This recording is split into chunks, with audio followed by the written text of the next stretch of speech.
her own personal health journey and how she healed herself has led her passion of melding functional medicine and chiropractic principles together in her practice. Please help me welcome Dr. Kadin.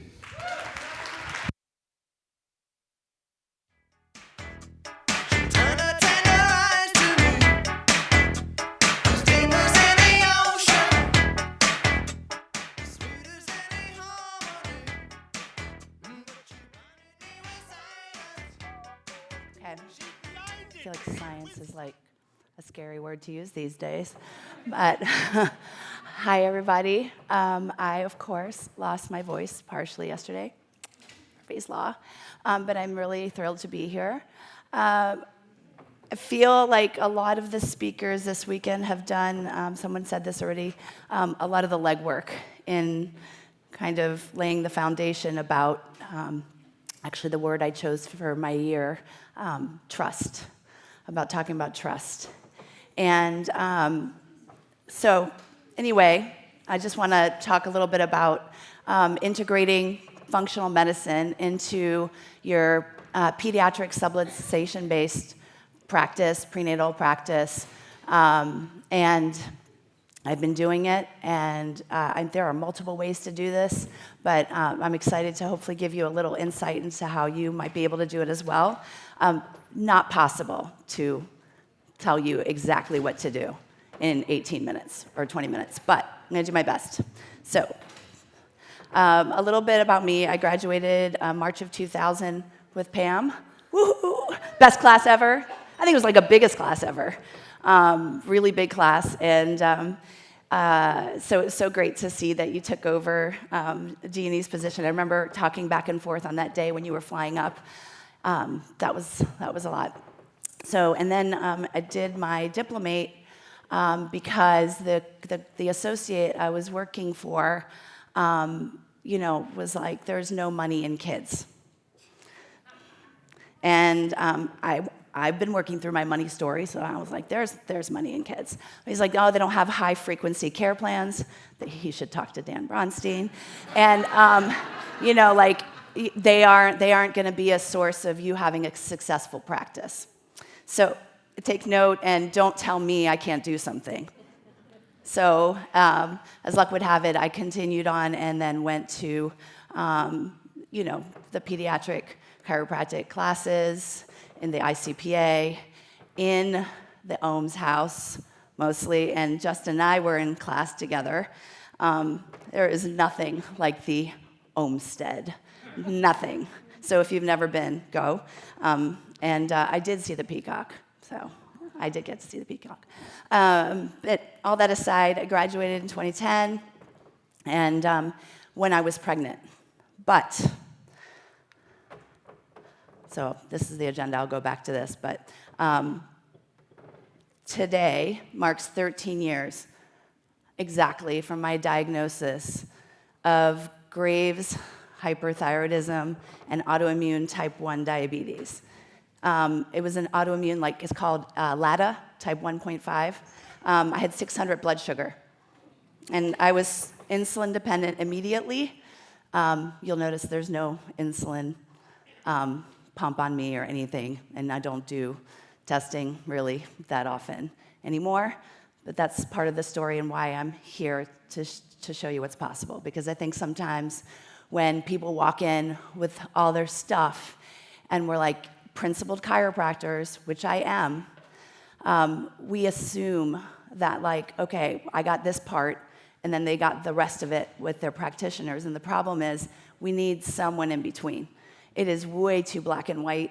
There is no support in the gray area. And then you're left doing what I had to do, which was being told that this was the reason why I hadn't conceived in 4 or 5 years. Being told that I would be insulin dependent for life by 6 years from the diagnosis, and that I would have to kill my thyroid with radioactive iodine, which I did in October of 2009, and then be placed on hormone replacements to be able to have a functioning thyroid. So I say all that because I have the been there, done that, not just the educated, okay? So this is my why. This is my family. This is us in December snorkeling the Molokini crater in Maui. I know a lot of people were like, did you get the vaccine to go to Maui? No. You read the rules well, and you can see that you don't need it. And yes, I took a test because I wanted to go to Maui. So I'll take a test. So you can stick a swab up my nose to take a test to go to Maui, not for any other reason. But I did not get a vaccine to go to Maui. And it was transformative for my kids because they see what's possible when you are living your best life. I think Linda Slack said it on the panel about like vacation. I take probably 8 to 10 weeks of vacation a year because I do, and I want to, right? So anyway, this really is kind of like the background. So why do we need to consider this? So basically, I think it's no surprise that over the past 2 years, people, parents, kids, have gone through a collective, massive trauma. I love what you just shared about. And people do want to emerge. They want to be vibrant. No one walks in saying, I really want to stay sick. I really want to stay unwell. They want what's possible, and they're talking about it, not as chiropractors. How many people do you know are talking about the nervous system, and they're not chiropractors? Shame on us. Really, we are the chiropractors. We are the people who deal with the nervous system. So we are the hope dealers. We are the light bearers. We are the ones we've been waiting for. So the benefits. This takes into account all aspects of someone's life, including their environment, their diet, their choices, as well as their exposures, and probably one of my favorite phrases, their total toxic load, okay? Your total toxic load is what leads to subluxation, and we'll talk about that. The toxins can come in a variety of different ways. I know I've heard 3 T's this weekend. I've heard 4 T's, the fourth one, the technology one being shared by one of my mentors, Monica Berger. But I added 2, and she added them because I added them. And I like alliteration, so I like English. I did AP English. I like English. So in English, I like alliteration, and so I added 2 T's. And the other ones are tethered oral tissues, midline defects, and terrain. Those are stressors on the nervous system too. So we'll talk about that a little bit more later on. God, this is so squeaky. Okay, getting started in your office. So first, if I didn't write this anywhere, it is a prerequisite for my patients who want to receive chiropractic care, functional medicine, to be under the care of a chiropractor. It doesn't have to be me, but it has to be a chiropractic care. They cannot see me in my office for functional medicine, functional wellness, for an evaluation, unless they're under the care of a chiropractor. It's a non-negotiable, okay? If someone's out of the country or whatever, and they don't have the exact definition, they are getting nervous system care some way, somehow. So that's a prerequisite. The other thing is you'll need to work on yourself. You have to be the doctor, right? Are you the doctor, Fred Barge? We have to be who we say we are. We have to live the life. You can't, you have to walk the walk. You have to walk the talk. So you get adjusted. I've been gluten-free and dairy-free for 12 years. Some people think that's a pain in the ass. It is a little bit, but it doesn't stop me from living my life. And, there's a bunch of other things that I do to help my health. I don't know if Bryant was teasing me about oh, you're so consistent about your walking. I think I'm on day 825 or something of walking every single day. I've not missed a day since June 1st, 2020, because the idea of doing hot yoga with a mask on or a forced vaccine in my gym, 20 minutes up the road in Fauci's County, that's where I practice. So you'll see some pictures with some masks. We draw the line at different places. And I'm now also homeschooling for the past year. Anyway, but I'm living the life, right? I'm practicing what I preach because I drew the line. I drew the line in the sand, and the vaccine was a hard no for me. We did the masks for a little while, and that was a mess. So you'll need to work on yourself to become the person. You'll also need to get training. You don't have to have all the training completed before you start. Don't let that myth kind of permeate your brain. Please get started. People need this care, but you will need to get training. And I hope I put on there that you need a mentor and supportive staff. So this is not like an I can do this by myself thing. I did my slides by myself, which is why they're busy, but I don't recommend trying to do this practice thing by yourself.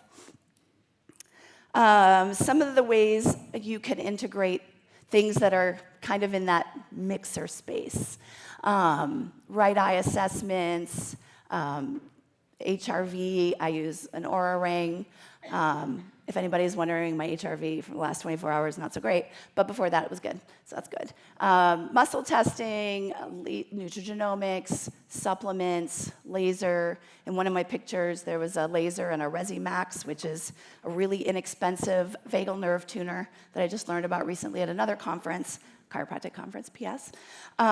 Airway and other assessments. I have an ALF. Some of you might know what that is, an ALF device for palate expansion. If your mouth is open right now, you're a mouth breather, and you're not supposed to mouth breathe. You're supposed to breathe through your nose, and so go read that book, that James Nestor Breathe book. Okay. How can you as a chiropractor tell if a child needs this? Well, basically things stay unresolved, right? You've adjusted, you've done maybe as awesome as a care plan as Dan does, and perhaps there's something persistent.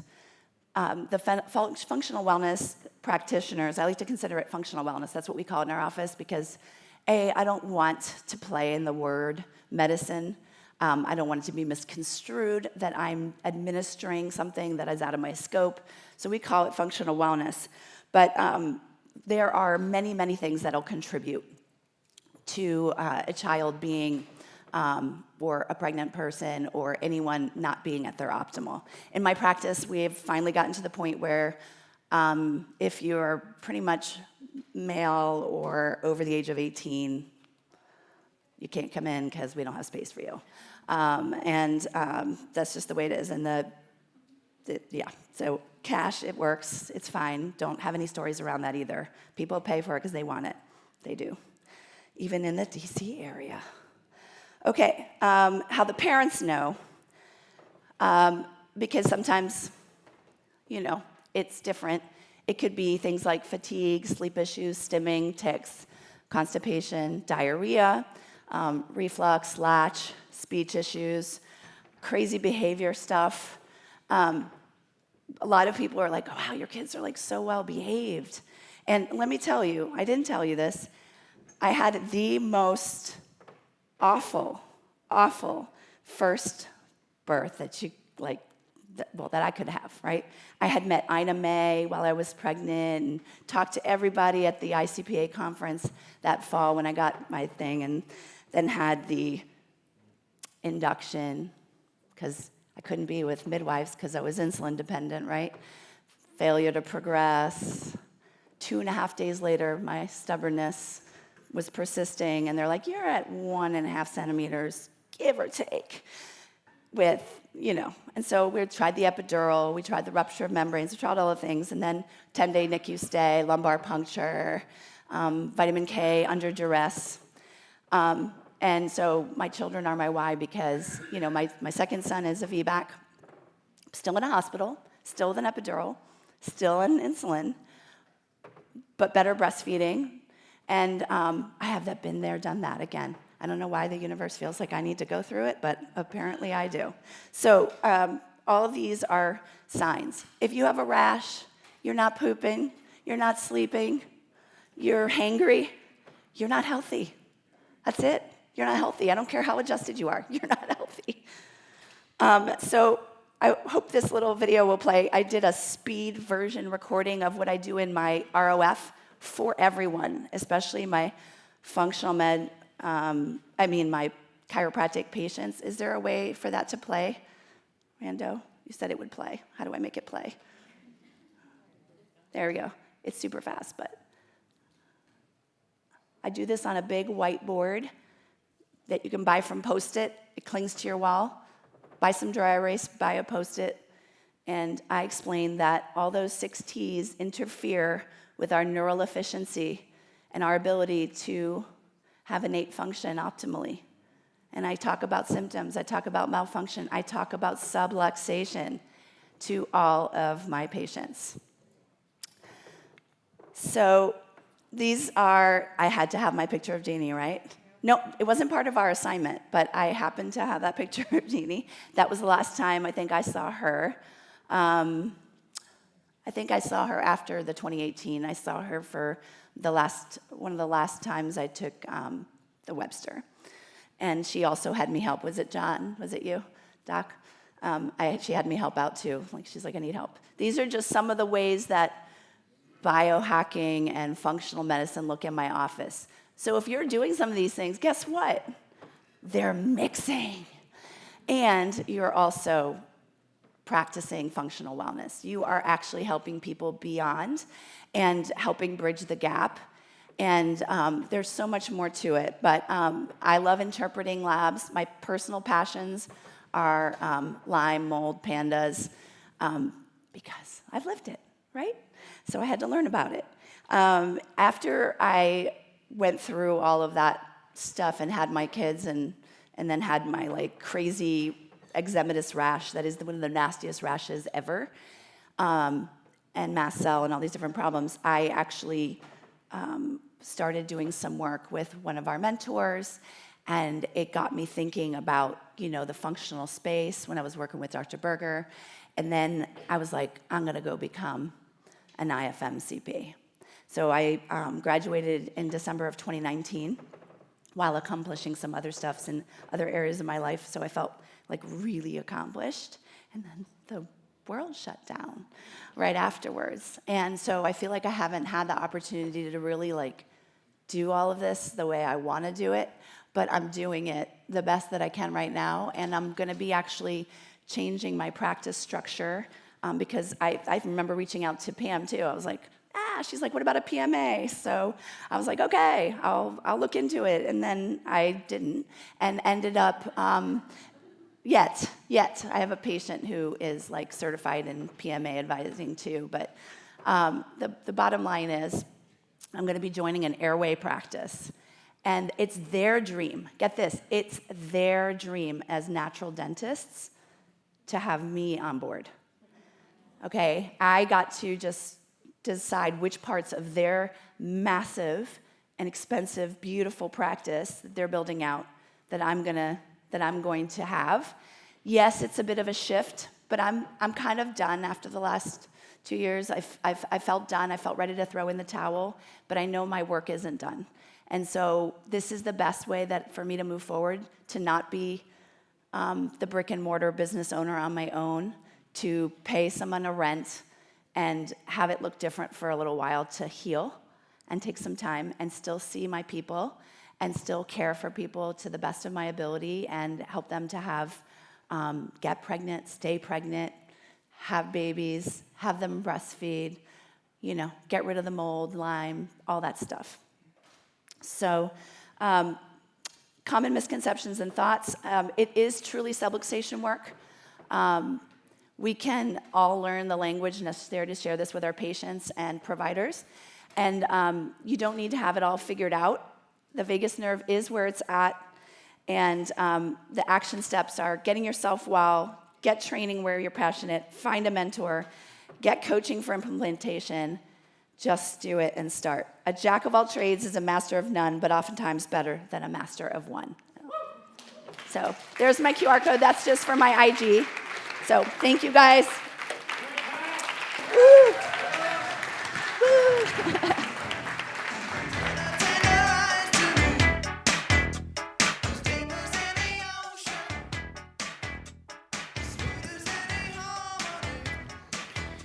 Our next speaker is a farmer, right? He's also an author